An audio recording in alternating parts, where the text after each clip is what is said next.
Olá, nossos telespectadores, nossos alunos que aqui estão. Nós vamos partir agora para uma pequena viagem em torno de um direito que é um pouco esquecido no estudo das faculdades, no entanto, bastante atual hoje. Nós vamos trazer ao longo de 5 encontros noções gerais sobre direito econômico. E dentro desse programa de direito econômico que a gente estabeleceu, nós não pretendemos de maneira alguma esgotar o tema, nem pretendemos nos tornar especialistas em direito econômico. A ideia desse noções de direito econômico que começamos a trabalhar aqui é apresentar para o aluno o que é o direito econômico e dar uma visão panorâmica para ele do que é um sistema econômico capitalista, o qual nós temos no país, as formas de intervenção do Estado na economia, passando aí pela ordem constitucional econômica e chegando, por fim, à problemática do direito da concorrência, bastante atual aí, ainda mais diante dessa recente decisão aí do CAD, enfrentando o problema da concentração entre Sadia e Perdigão. Isso mostra para a gente apenas a atualidade do tema que nós vamos trabalhar aqui. Para aqueles que pretendem fazer concursos públicos, os concursos federais, como regra, cobram o direito econômico, seja um concurso para o Ministério Público Federal, seja um concurso para a Magistratura Federal, sejam os concursos da AGU, Procurador da Fazenda, etc. Porém, digo aos senhores, não por ser professor da matéria, porque também eu sou professor de Direito Penal, mas o direito econômico deveria ser obrigatório em todos os concursos. É fundamental para o juiz, para o operador do direito, conhecer o modelo econômico da sociedade em que nós vivemos, para poder bem aplicar toda a legislação que nós temos ao nosso dispor. Pois bem, diante disso, procuramos estabelecer da seguinte maneira o trabalho. Embora, muitas das vezes, os alunos não compreendam o porquê de uma breve introdução às noções de economia, mas essas são de suma importância para que possamos carrear algum tipo de conhecimento que facilite a compreensão da ordem jurídica. Diante disso, nós vamos então começar o nosso trabalho aqui, nesse primeiro encontro, trabalhando com o tema da relação entre economia e direito. Não preciso lembrar aos senhores, aqueles que nos acompanham, que estarão conosco aqui a colega Flávia Oliveira, do Espírito Santo, que nos brindou com sua presença, ainda em graduação Marcela, e a nossa colega Flávia Santos. Nosso e-mail saberdireito@stf.jus.br está à disposição para as dúvidas. Pedimos apenas o seguinte, que o aluno identifique o tema e o professor para quem envia a dúvida, de modo a facilitar o direcionamento desses questionamentos. Bom, esse é o nosso primeiro encontro em termos de direito econômico. E digo aos senhores que, na minha experiência em atuação como membro do Ministério Público Federal, o direito econômico é, por demais, relevante. Atuei durante algum tempo na Vara de Combate à Lavagem e Crimes contra o Sistema Financeiro, onde a compreensão do funcionamento da economia é, por demais, relevante. E nós vamos ver isso aqui, nesses encontros em que trataremos do direito econômico. Pois bem, senhores, compreender, então, a relação entre direito e economia é a proposta que se faz, num primeiro momento, em torno do direito econômico. Não há como compreender a regulação da economia se nós não compreendemos aquilo que pretendemos regular. Pois bem, senhores, quando falamos em economia, o professor Fábio Nusdeu costuma dizer que estamos trabalhando a rigor com um grande problema de todas as sociedades. E que problema é esse? O problema é a escassez de recursos. Notem que, dos seus estudos no ensino médio, você vai recordar uma teoria chamada teoria de Malthus, que dizia que a população mundial cresceria em escala geométrica, ao passo que a produção de alimentos cresceria em escala aritmética. Isso levaria, num dado momento, segundo Malthus, a uma separação de tal ordem entre o nível de alimentos exigido pela população mundial e o nível de produção, que nós chegaríamos a grandes mortalidades, a grandes momentos de estrangulamento. Pois bem, senhores, na teoria de Malthus, as guerras, as calamidades e outros eventos mais gravosos funcionariam como uma forma de equilibrar isso.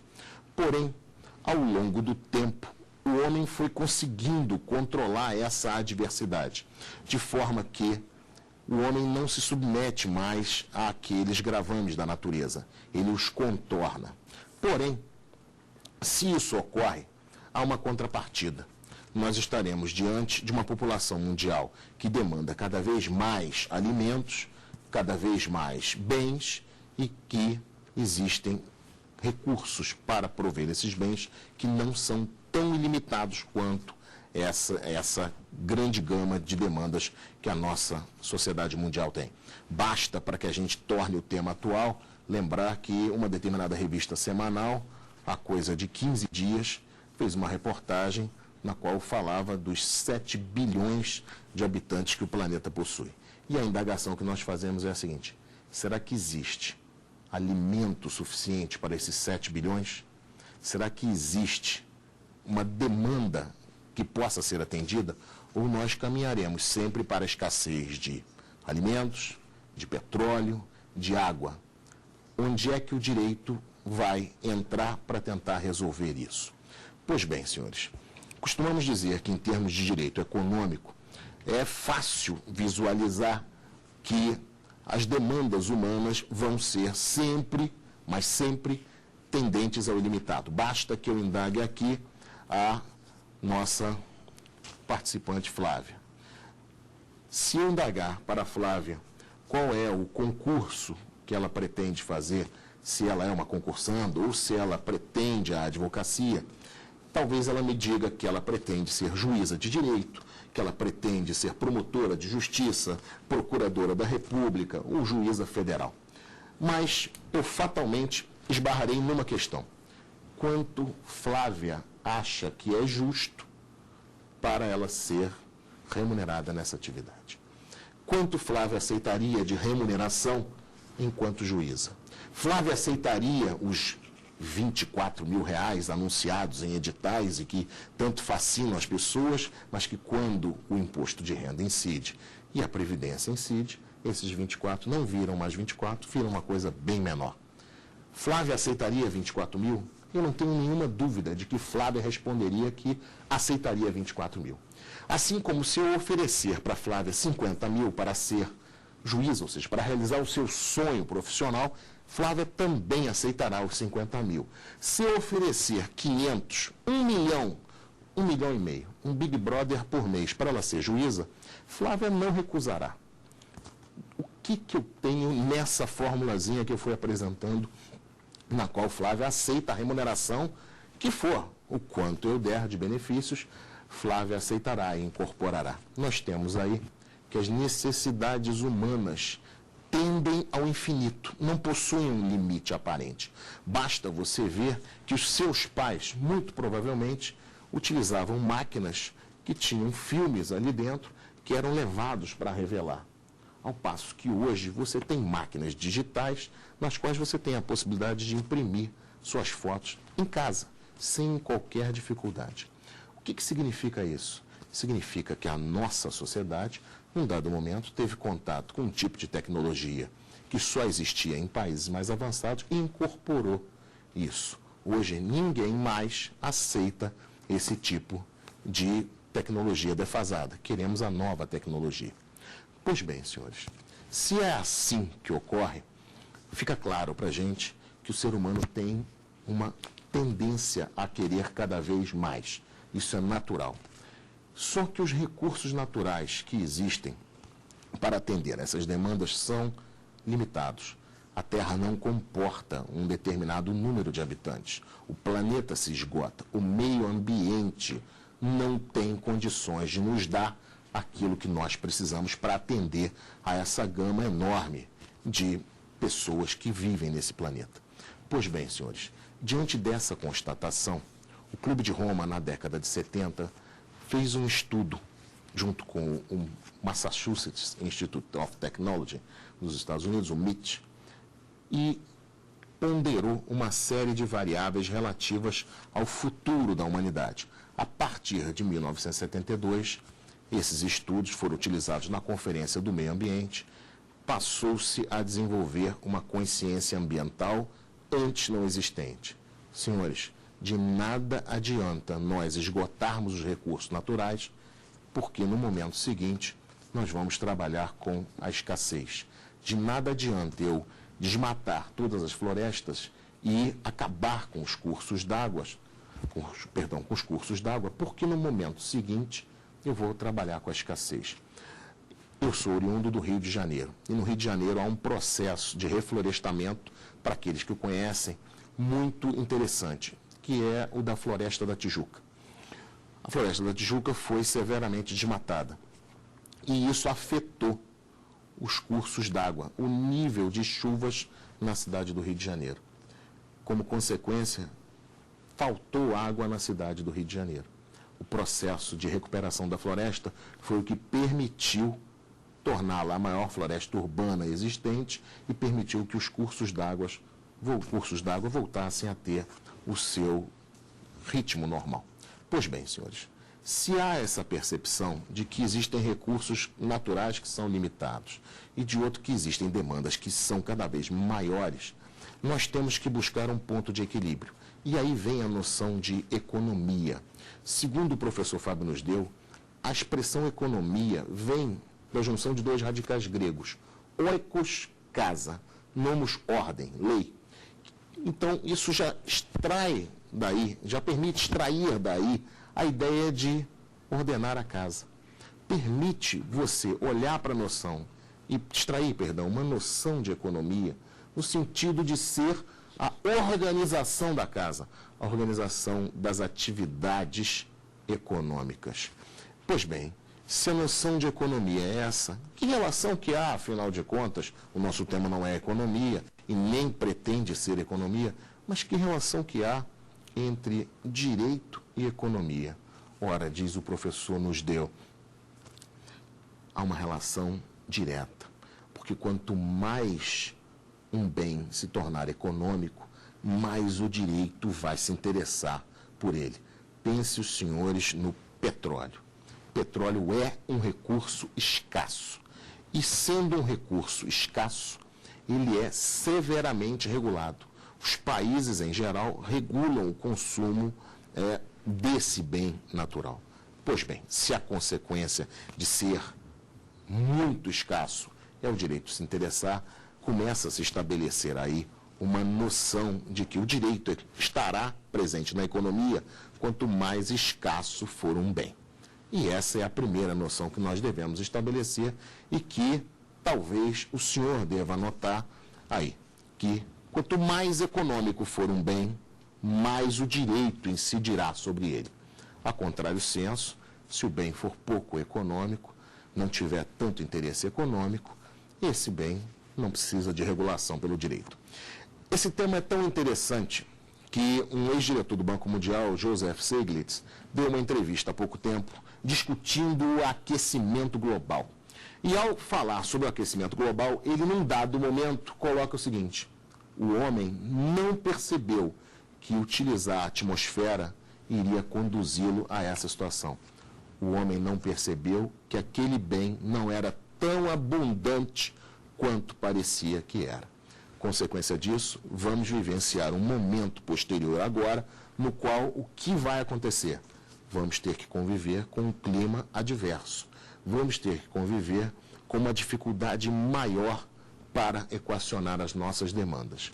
Pois bem, não preciso expor aos senhores que os níveis de tempestade têm aumentado, porque isso aí, qualquer um que leia o jornal acompanha e vê, são fatos. A gente não tem o que discutir em relação a fatos. Pois bem, senhores, se essa é a noção que nós estamos estabelecendo, qual? A economia é a organização da casa para prover a cada um de nós o que nós precisamos. Se quanto mais um fato for econômico, mais o direito se interessa por ele, essa é uma noção que nós podemos estabelecer, mas que tem uma mão dupla. Agora, no que você quer dizer uma mão dupla? Senhores, quanto mais escasso é um bem, quanto mais raro é esse bem, mais valioso ele se torna em termos econômicos. Basta você comparar a menina, a moça, comparar um cordão de ouro com uma bijuteria. Por que o ouro é mais caro? Porque o ouro é escasso. Pois bem, se essa noção de escassez é relevante para a gente, olhem como começa a haver uma via de mão dupla, como eu acabei de falar.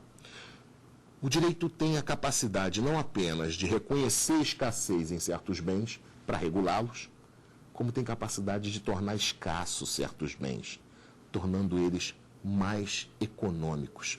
Olhem o que ocorre aqui. Pensem apenas na droga. Droga é um produto que, como qualquer outro produto, tem um valor econômico. Não pensemos aqui na droga como aquilo que é ilícito. Vamos pensar como um produto qualquer. Vamos pensar na droga como poderíamos pensar na prestação de serviços de prostituição, que existe, é imoral, mas o direito deixa isso de lado.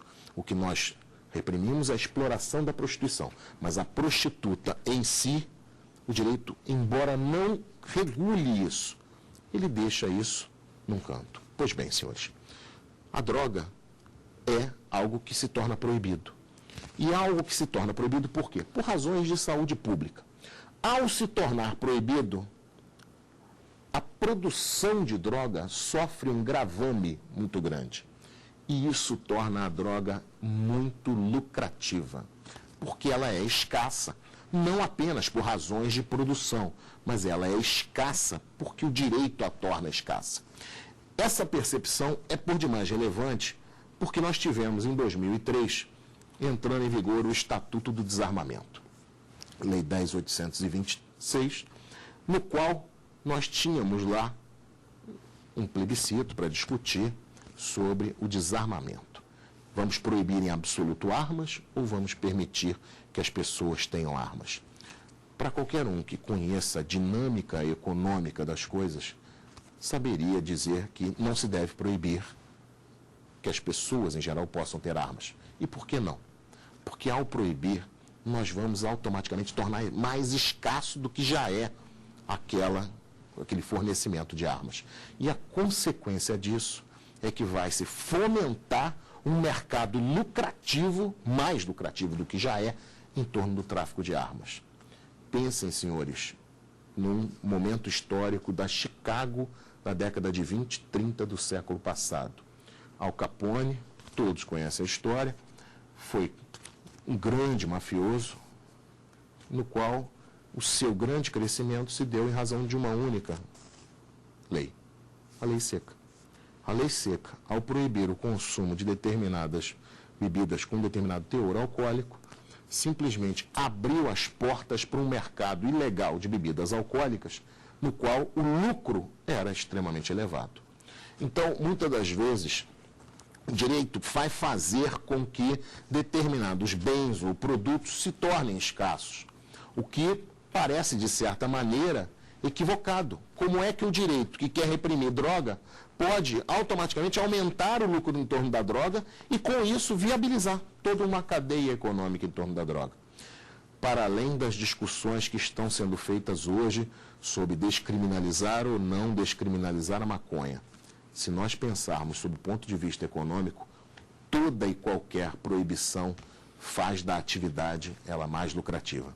E isso é interessante porque, segundo contam os livros, Al Capone, ao ser condenado por sonegação fiscal, isso é interessante porque, embora envolvido em contrabando de bebidas alcoólicas, ele foi condenado por sonegação fiscal. Al Capone disse para os seus condutores à prisão que ele queria ser um empresário legal, que a sua intenção era ser um empresário legal. No entanto, um dos investigadores que o acompanharam até a prisão retrucou dizendo o seguinte, que ele jamais tinha pretendido ser um empresário legal, porque era muito mais lucrativo operar na ilegalidade. Você não tem os ônus de tributos, você não tem os problemas em torno da formalização. Então, na verdade, temos que ter essa percepção. De um lado, o direito reconhece que certos bens são escassos, regula eles. De outro, o direito transforma em escassos certos bens.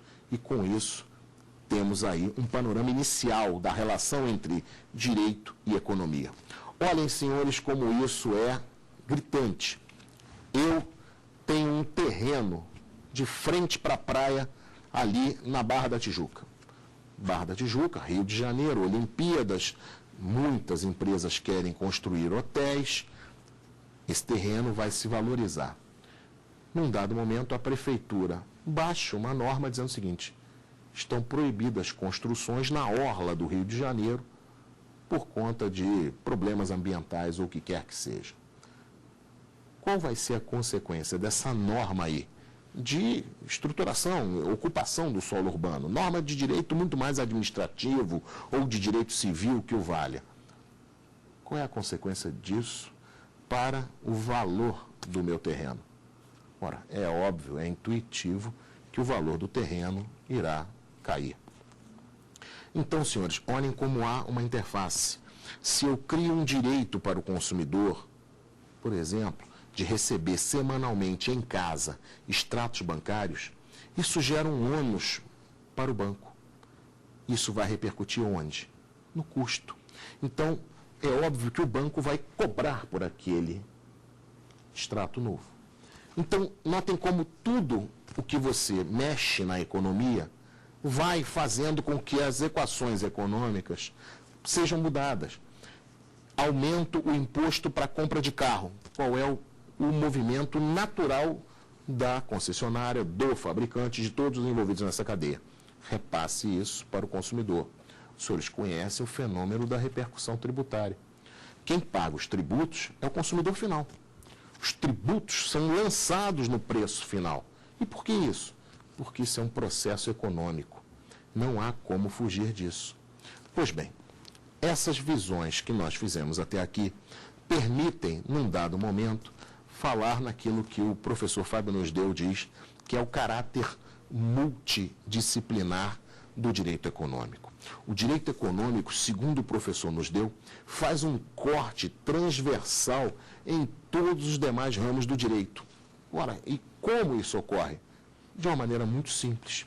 As normas de direito tributário, há um tempo em que querem arrecadar tributos, interferem no processo econômico. Interferem no processo econômico de que maneira? Agravando uma determinada atividade, onerando uma determinada atividade. Então, eu posso dizer que uma norma tributária é também uma norma de direito econômico? Com certeza. Eu posso dizer que uma norma de direito do consumidor é também uma norma de direito econômico? Com certeza. E uma norma de direito civil? Também.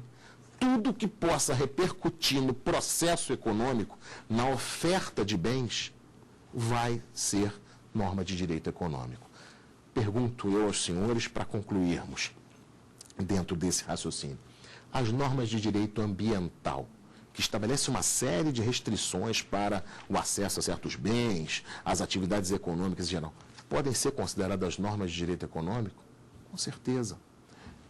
No mestrado em que eu faço, nós discutimos o chamado direito penal econômico. E dentro desse direito penal econômico estão os crimes ambientais. Por quê? Porque, na verdade, eles gravitam em torno dessa questão da economia. Meio ambiente, os recursos naturais são escassos, passam a ter que ser protegidos por normas de direito penal. Por quê? Porque os demais sistemas falharam. O que é isso? É uma percepção econômica do meio ambiente. Uma percepção não apenas econômica, mas uma percepção de que precisamos, de alguma maneira, proteger esses bens. Pois bem, senhores, fizemos aqui a correlação entre direito e economia. Pois bem, passemos então a entender quais bens devem ser objeto de regulação pelo direito econômico. Diz o professor Nosdeu que não são todos os bens que vão interessar ao direito econômico. É intuitivo isso.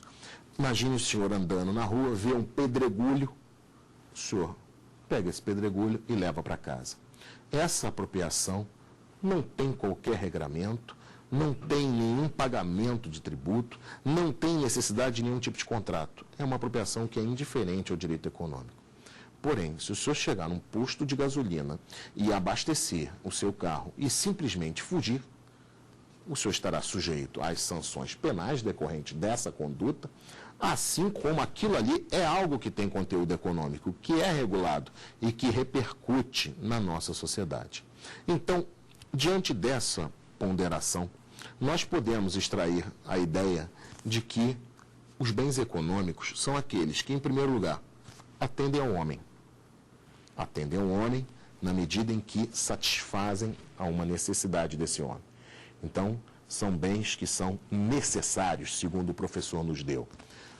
Além disso, esses bens têm que ter uma outra característica, porque se for, é necessário eu pegar aquele pequeno pedregulho, isso não interessa ao direito econômico, mas eles têm que ser escassos, porque é justamente o fato de ser um bem escasso que vai fazer com que o direito por ele se interesse. Então, diz o professor Fábio nos deu, o bem econômico ele teria uma dupla característica. Ele seria um bem que a um só tempo seria necessário ao homem e escasso. E aí diz ele, concluindo, na verdade, nós podemos resumir o bem econômico como um bem escasso. Ora, por quê? Porque o que faz um bem ser escasso é justamente o homem se interessar por ele. É existir muitas pessoas pretendendo aquele bem e não existir bens em quantidade suficiente para que todos sejam atendidos. Pois bem, se nós fizemos essa noção de que fizemos essa colocação em torno do bem econômico ser o bem escasso, se estamos diante de um problema, qual a economia quer resolver o quê?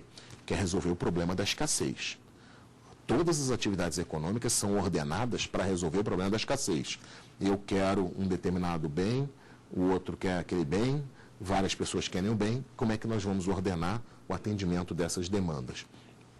Pois bem, se nós estamos diante dessa concepção de que bem econômico é justamente o bem que é escasso, nós passamos, num segundo momento, ao que é uma classificação feita pelo professor Fábio nos deu.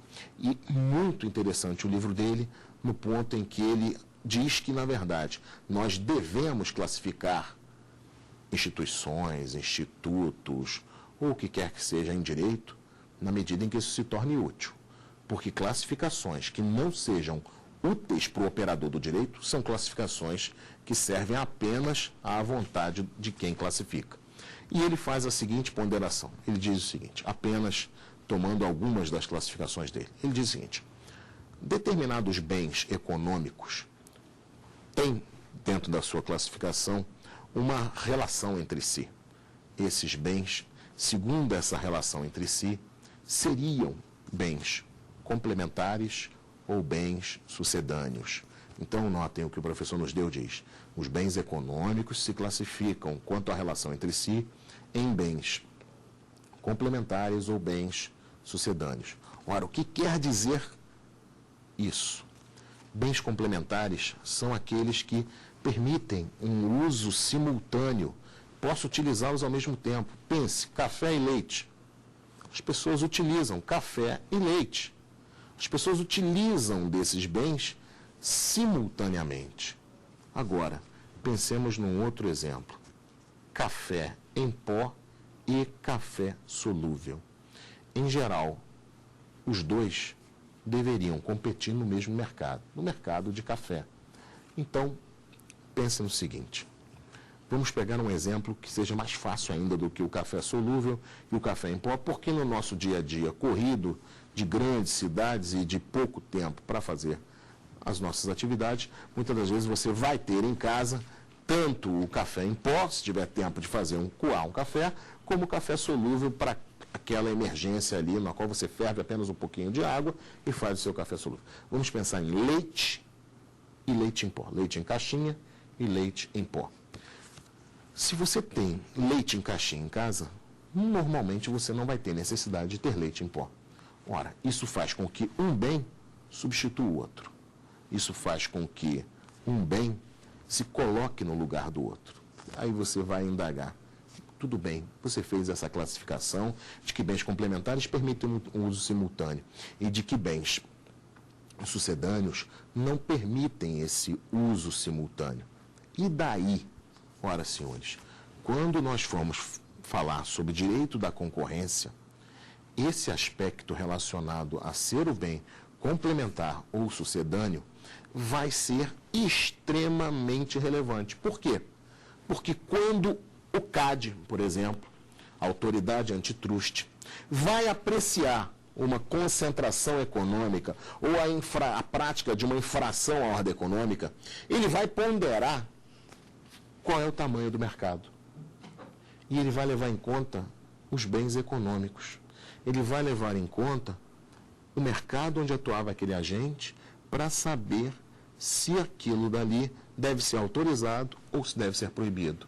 Olhem a atualidade do tema e a classificação. Imagine o seguinte, vamos pegar um exemplo bem simples, não é o objeto da atuação do CAD, mas vamos pegar um exemplo bem simples. O exemplo seria o seguinte, numa determinada cidade, A, B e C fornecem, respectivamente, leite em caixinha e leite em pó.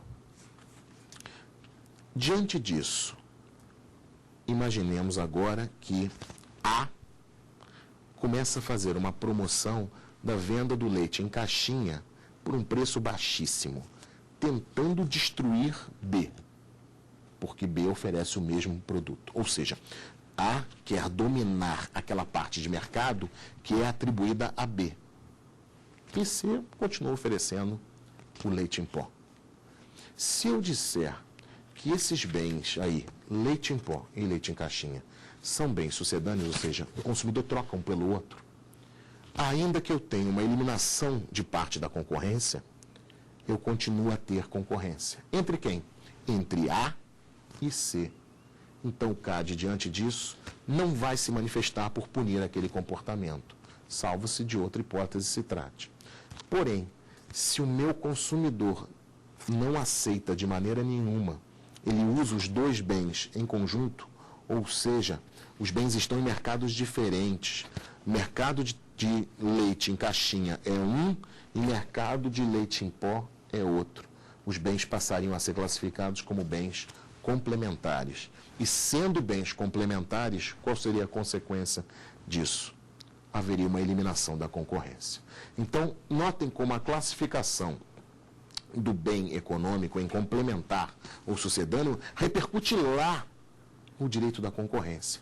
Olhem o que será feito agora pelo CAD, o que está sendo feito pelo CAD ao apreciar a fusão Sadia-Perdigão. Sadia e Perdigão são duas empresas muito grandes. São duas empresas que atuam em vários mercados. Então, tomando um exemplo, elas atuam no mercado de pizzas prontas, congeladas, atuam no mercado de frango, atuam no mercado de apresuntados.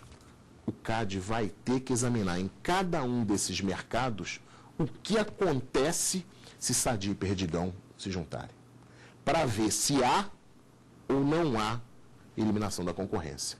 Então não basta falar, eles produzem pizza e produzem... Não. Você tem que examinar cada bem econômico, cada produto que é oferecido dentro de cada mercado, para que você defina se está havendo uma afetação da concorrência ou não. Por hora, fiquemos nisso. Eu queria apenas apresentar a questão dos bens serem complementares ou sucedâneos, para que a gente pudesse ver como é que isso é útil lá na frente no direito da concorrência. Pois bem, senhores, feito isso, existem outras classificações que nós não vamos aqui rememorar, mas poderão ser encontradas na bibliografia que será indicada ao final desses encontros para aqueles que pretenderem aprofundar-se ou mesmo prestar concursos na área federal, onde isso é cobrado especificamente nos editais. Pois bem, diante disso, senhores, nós temos bastante claro que existem bens que são escassos, que esses bens se tornam bens econômicos, que o direito começa a se interessar por eles. Pois bem, só que, diz o professor Fábio nos deu, que em cada sociedade há uma forma de organizar o processo produtivo, há uma forma de organizar a economia. Diz ele, o que é então o que a gente tanto fala de sistema econômico? O que é sistema econômico capitalista? O que é sistema econômico socialista? O que é sistema econômico disso, daquilo? Quando nós falamos em sistemas econômicos, segundo o professor Fábio nos deu, nós estamos dizendo do seguinte: num sentido amplo, seria todo tipo de atividade que é feita numa determinada região ou país. Mas, num sentido mais técnico, segundo ele, seria o conjunto de instituições por meio das quais uma determinada sociedade tenta resolver um problema, o problema da escassez. Ora, problema da escassez, problema da falta de bens econômicos, problema do direito econômico. Pois bem, diz o professor Fábio nos deu, existem vários sistemas econômicos, mas poderíamos resumir em 3 sistemas básicos. Que sistemas seriam esses? Diz ele. O sistema econômico de tradição, o sistema econômico de autoridade e o sistema econômico de autonomia. Senhores, por que compreender um sistema econômico para ingressar no estudo da Constituição? Nós vamos perceber como é que a leitura da Constituição fica diferente quando entendemos de sistemas econômicos. Vamos para o sistema mais arcaico, que é o sistema de tradição. O professor nos deu, diz que perguntar como é um sistema econômico seria responder a 3 perguntas. Quem produz? Para quem se produz? E como se produz? Diz ele, se nós respondermos a essas 3 perguntas, nós chegamos e identificamos um sistema econômico. Então, imaginemos aqui a minha colega Flávia, do Espírito Santo, que é noiva. É noiva? É noiva. Flávia pretende se casar. Flávia, no seu casamento, terá bolo de noiva? Por que não vai ter um bolo do noivo apenas? É tradição.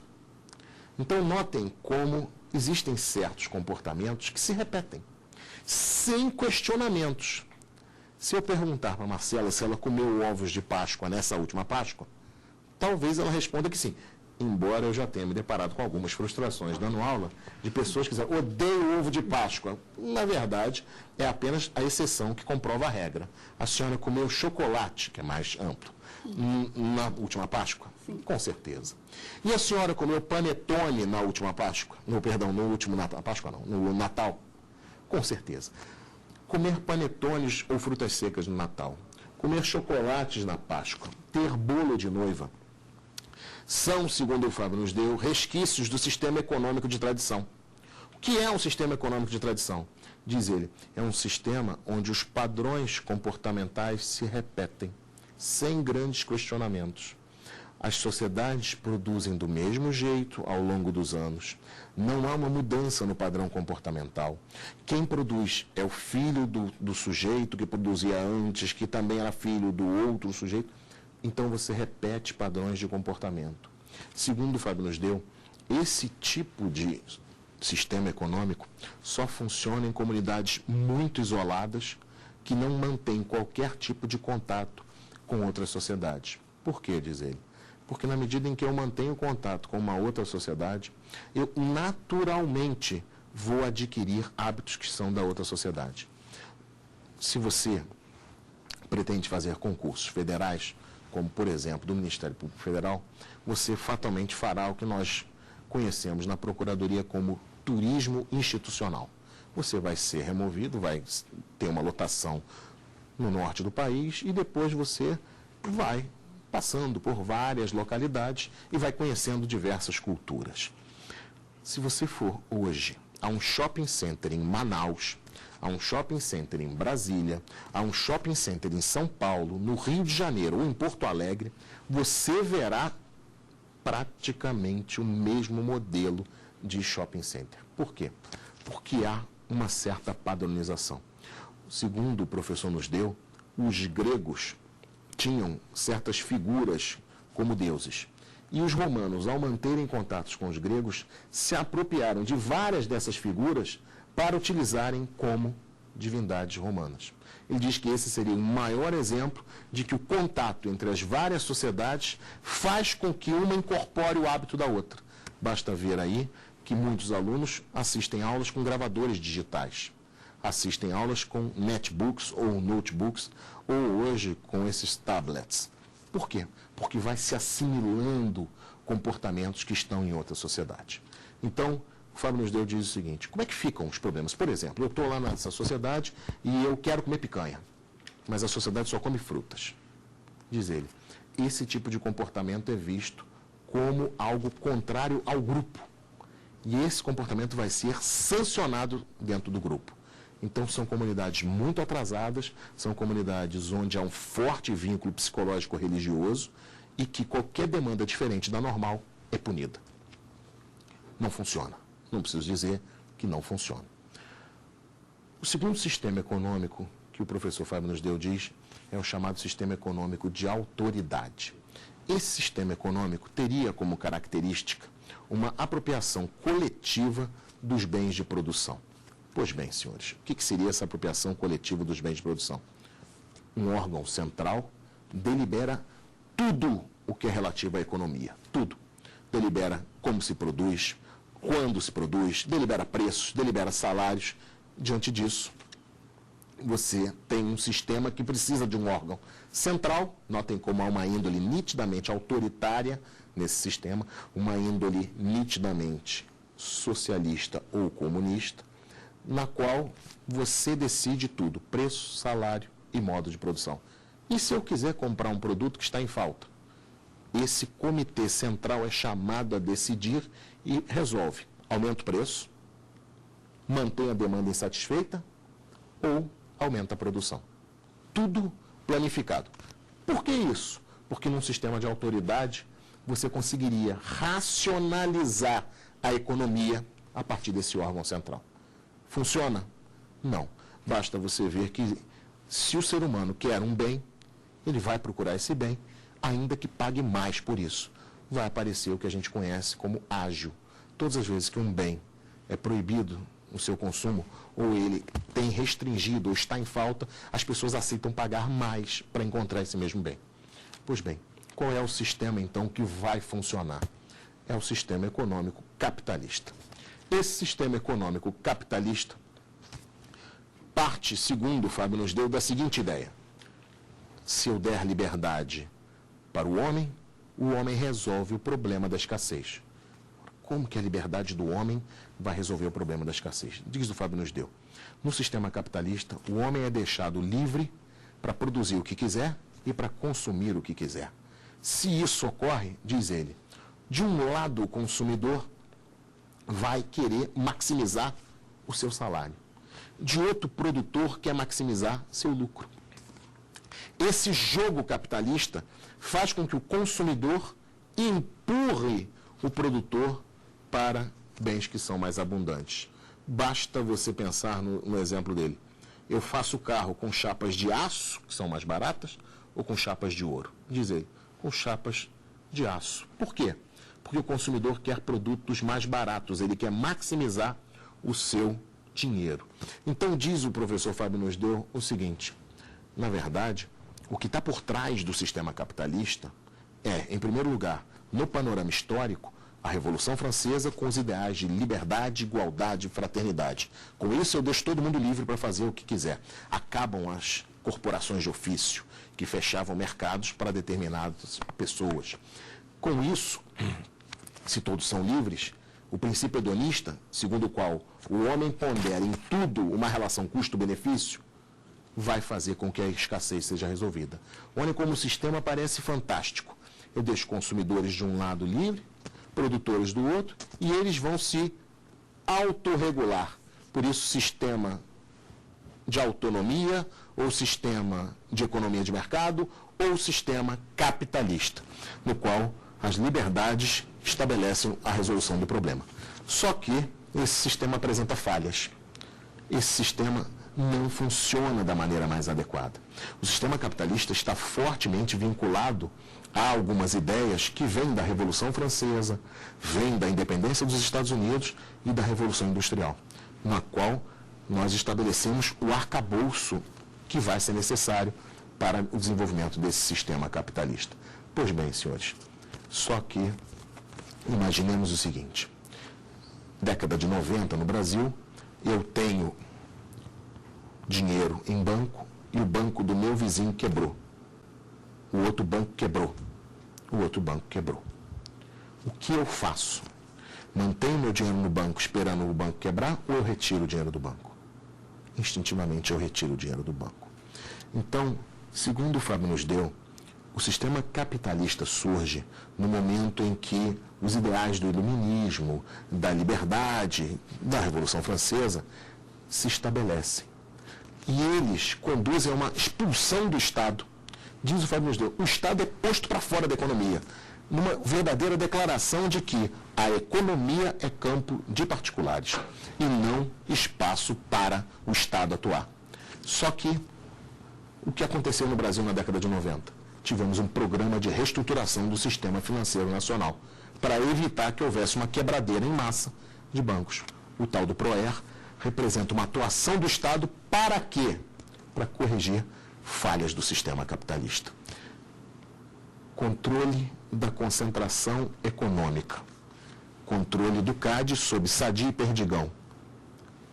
Ora, eu sou a Sadia, o meu amigo é a Perdigão. Por que eu não posso vender minha empresa para ele? Por que eu vou limitar a liberdade? Porque se eu simplesmente permitir a concentração econômica, o que a Sadia vai fazer no momento seguinte com os preços? A lógica não é capitalista? Eu vou maximizar lucro. Eu vou levar o preço para o patamar que eu quiser. Então, por isso eu preciso controlar a concentração econômica, que é um fenômeno natural do capitalismo. O capitalismo tende a isso. E vai sempre tender a isso. Consumidor tem direito à informação? Tem. Por quê? Porque o consumidor tem que saber o que é escasso para que ele possa, diante disso, resolver o que vai adquirir e o que não vai adquirir. Por isso, tutela do consumidor no direito à informação. Notem como tudo vai passando por uma ideia de direito econômico como um direito multidisciplinar. E, por fim, tivemos agora em dezembro uma condenação em São Paulo de um ex-diretor, salvo engano, da Sadia por insider trading, uso de informação privilegiada no mercado de ações. Ele sabia de uma operação econômica lá de aquisição, de proposta de aquisição, salvo engano, da Perdigão pela Sadia, e o que fez? Comprou ações. E diante do comprar ações, foi entendido lá pela Justiça Federal de São Paulo que isso teria sido o uso de informação privilegiada. Isso é permitido? Não. Isso é crime na Lei 6385. Então, senhores, essas falhas do sistema capitalista vão obrigar o retorno do Estado. Vai surgir o que nós conhecemos como modelo de Estado social. Diz o ministro Eros Grau, ex-ministro Eros Grau, que o retorno do Estado não é para tomar o lugar da iniciativa privada, mas é para manter o sistema capitalista na forma como ele foi estruturado inicialmente. Manter ele de que maneira? Manter ele agora conformando a certos aspectos sociais que permitam reconhecer ali um modelo ideal para resolver o problema do quê? Da escassez.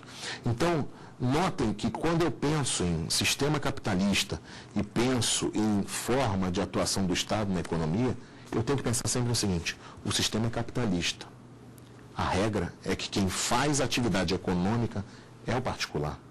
O Estado atua excepcionalmente e atua para salvar o capitalismo. Por que salvar o capitalismo e reinventar o capitalismo?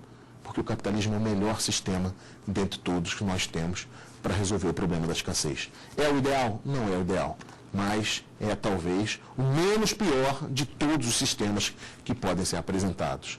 Então, com isso, nós conseguimos visualizar, dentro de uma noção geral, o quê? O que é a economia, o que é o sistema econômico capitalista, de onde ele vem, desses ideais da Revolução Francesa. Vemos que ele, na sua ideia normal, na sua ideia matriz, ele é um capitalismo puro. O mercado regula tudo. Então não precisa de Estado. No entanto, ele é falho. E por ser falho, o Estado precisa voltar e novamente intervir na economia, o que vai fazer surgir os nossos modelos de Estado social. Note como há um paralelo perfeito entre constituições liberais, surgimento do modelo econômico capitalista, e constituições sociais, tentativa de conformação desse capitalismo a certos objetivos. Com isso, a gente consegue fazer uma introdução e partir daqui para, no nosso próximo encontro, examinarmos aí a questão das formas de intervenção do Estado na economia. São possíveis ou não? nós devemos aceitar a intervenção do Estado na economia? Quando é que nós teremos isso? Senhores, fazemos então assim a finalização do nosso primeiro tema. Vamos então, de uma maneira apertada, resumir o que nós conversamos. Conversamos aqui sobre o que é economia. Conversamos sobre a relação que existe entre economia e direito. Vimos que quanto mais econômico for um bem, mais o direito vai incidir sobre ele. E o direito tem também, como vimos, a capacidade de regular esse processo econômico. Vimos que o direito econômico realiza um corte multidisciplinar nos mais variados ramos do direito. Vimos também o que são bens econômicos, que são bens escassos. E vimos que sistemas econômicos são formas que determinadas sociedades têm de tentar resolver esse problema da escassez. E, por fim, vimos que o sistema econômico que acabou prevalecendo foi o sistema capitalista. Embora não seja o único, embora existam vários outros, conjugando características, ora de um, ora de outro, da autonomia, autoridade, tradição. E, por fim, vimos que esse sistema capitalista é falho. E, por ser falho, vai permitir que o Estado intervenha de novo, não para ser o principal ator, mas para conformar o capitalismo, mantendo, mas adequando a determinados fins, fazendo surgir um modelo de Estado social. Okay? Com isso, nós encerramos esse primeiro encontro, no qual estabelecemos uma base para, a partir daqui, compreender a intervenção do Estado na economia. Lembramos aí, mais uma vez, o nosso e-mail para dúvidas, saberdireito@stf.jus.br. Lembrando aos nossos telespectadores que essa aula estará disponível também no portal YouTube.